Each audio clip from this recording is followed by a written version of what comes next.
Aujourd'hui, 91% des salariés sont désengagés vis-à-vis de leur travail et de leur entreprise. Libérer son entreprise aujourd'hui, c'est redonner des conditions de travail motivantes et libérer la créativité dans l'entreprise.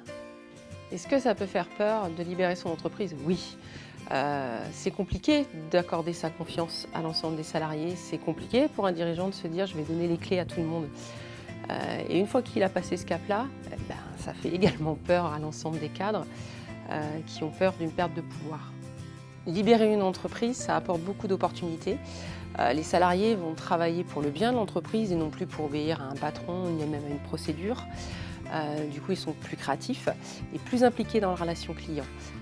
Conclusion, ils diversifient l'offre, ils trouvent des gains de productivité, l'absentéisme descend, le turnover également.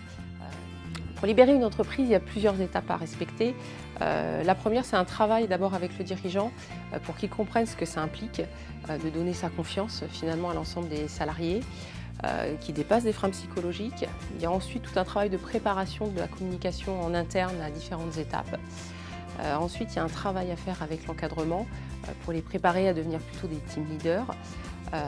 Une formation à faire avec l'ensemble des salariés pour leur donner des méthodes de travail nouvelles. On démarre aussi souvent le processus avec un lab day.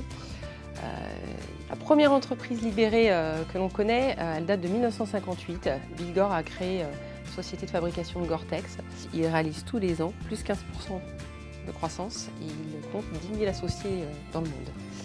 On a en France, près de chez nous, Nantes, Chronoflex, qui en 2008 perd 8 millions d'euros de chiffre d'affaires, licencie 40 personnes, libère l'entreprise. La première année réalise 15% de croissance. L'année d'après embauche 40 personnes, l'année suivante 20 personnes. Et aujourd'hui, elle va très bien sur son marché.